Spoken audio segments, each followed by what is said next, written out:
Happy Saturday morning rant. Although I'm not gonna bullshit y'all, I'm taping this on Friday because I'm traveling tomorrow. But I'm still gonna rant though. I want to talk about two things.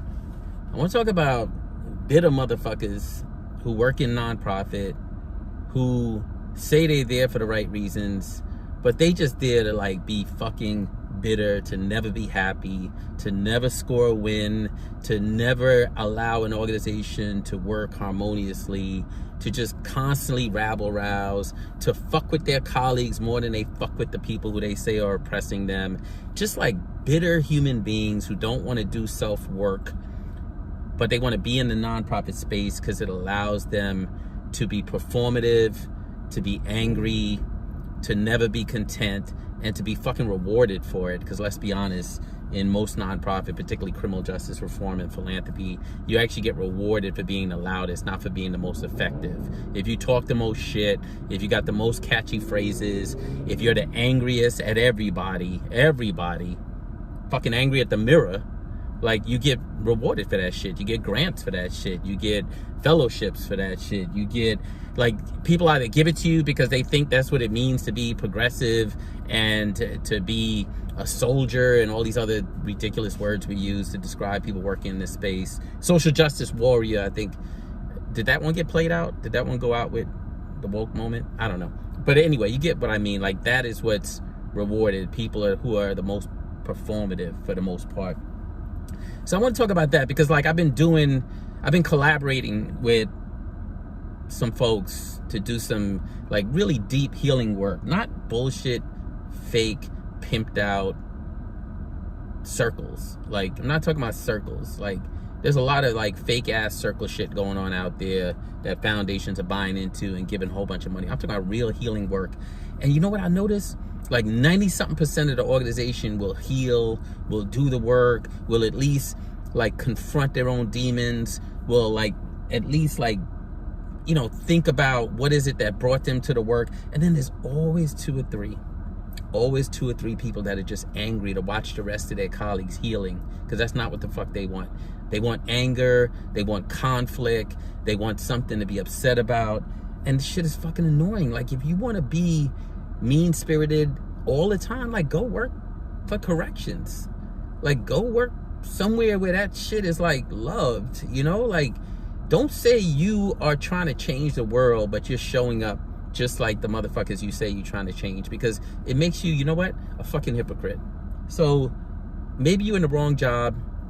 It's fucking annoying, especially when organizations are paying money to have someone come in to do the real work, that there's always two or three people that want to flip that shit the next day, the day after, a week later. Everyone says they're going to leave the problems right there at the retreat. They're going to move on. They're going to do the deep work. And no, your ass want to be a pain in the fucking ass. That's the first thing I want to talk about. Second thing I want to talk about is this quote that says, people who are closest to the problem are closest to the solution, but furthest from power and resources. You know who said that quote first? Me, motherfucker. That's the catch. Me. I don't ask this movement for shit, even though I helped build it. But the one thing I'm always going to demand is that I get credit for my fucking intellectual property. So everybody out there pimping out my quote, making it yours, going on stage, putting it in books, putting it in reports, putting it everywhere, I'm going to call you out over and fucking over. Like, give me my fucking intellectual property. You can have everything else. You can have organizations, you can have projects, you can have grants, you can have anything else I put out into the world. You can even have some of my ideas if I hand them over to you. I'm always handing over ideas because I can't do shit by myself. So I love to plant seeds of ideas with other people. I'm good with all that shit. But people closest to the problem, closest to the solution, but furthest from power and resources, that's my shit. You can use it, but give me some motherfucking credit. You don't even understand where it came from. I've been in this work since 2000, since I came home. And the truth is, when I first met this nonprofit space, formerly incarcerated people wasn't doing shit.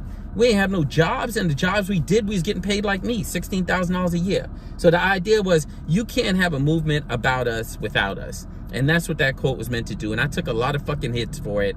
I had a lot of people be like, who the fuck does he think he is? I've had people come up to me talking about, you're fucking ungrateful for everything I've done for black and brown people. I took those hits. I came up with that quote so I could shift the paradigm, move power towards formerly incarcerated people, open up opportunities for formerly incarcerated people. That was a different time. That was a different time. It was an opportunity to move us into spaces of decision making. Here's why I'm saying it was a different time. Because that don't mean now that we got a sophisticated, diverse, fully blown out like movement with all the criticisms I have of it, but still we're not where we were when I was talking publicly back in 2003, 2004, looking like motherfucking tree in the forest, nobody hearing me and shit. We're in a different place. So what does that mean? That means that if you formerly incarcerated, don't be hollering out my quote and not giving me credit, first of all. But second of all, don't think that's enough for you to fucking get a job, yo. Like, do your part. Do your part. Yes, you deserve to be in leadership in a movement that's about you. But all the people that's out there thinking that means that they get a job no matter what, or they get a fellowship no matter what. Who the fuck wants the George Floyd fellowship? I don't. I want some shit I'm good at. I want some shit where I can learn and grow, but I want to make sure I come through the door with people knowing I bring value to the table, not just being formerly incarcerated as my only credential. That don't make no sense, but that's half of it. Here's the other half. The formerly incarcerated people that have emerged and self-anointed themselves as the gatekeepers to philanthropy. Y'all know who I'm talking about. There's like 10 of them. We talk about it off the record all the time. We talk about it behind the scenes. I know y'all scared to talk about it publicly. I know you scared to click like on these links because those people control a lot of power and everything. I'm willing to take the hits. I'm willing to be your surrogate. I'm gonna keep doing that. But let's be honest, there's like 8 or 10 formerly incarcerated people out there that are anointed in the boardroom because they're palatable to white folks, because they're palatable to philanthropy, because they look how they think a formerly incarcerated person who made it should look, because they talk how they think a formerly incarcerated person should talk, or because they're fucking terrorizing and the foundations feel like if I don't give them money, they're gonna come after me, they're gonna call me racist. Those people, they gotta go. That's not how movements are made. Movements are about big fucking tents that you bring everybody up under. Otherwise, you ain't trying to change shit. You're just trying to control money for yourself. Make sure you are the ones who making decisions about who else to get money. And let's be honest, like that's not surprising because it's what Mandela was worried about. That as soon as the oppressed gets into a position of power, they become the oppressor. And we see it all across the criminal justice reform space. That's all I got for y'all today. It's Friday night. It's not Saturday. About to be on the airplane. Go get some work done this weekend. But I wanted to get that off my system, have my little rant, get it out the way so I could just flow into my weekend and not let nobody steal my rainbow. You shouldn't let nobody steal your rainbow either. Peace.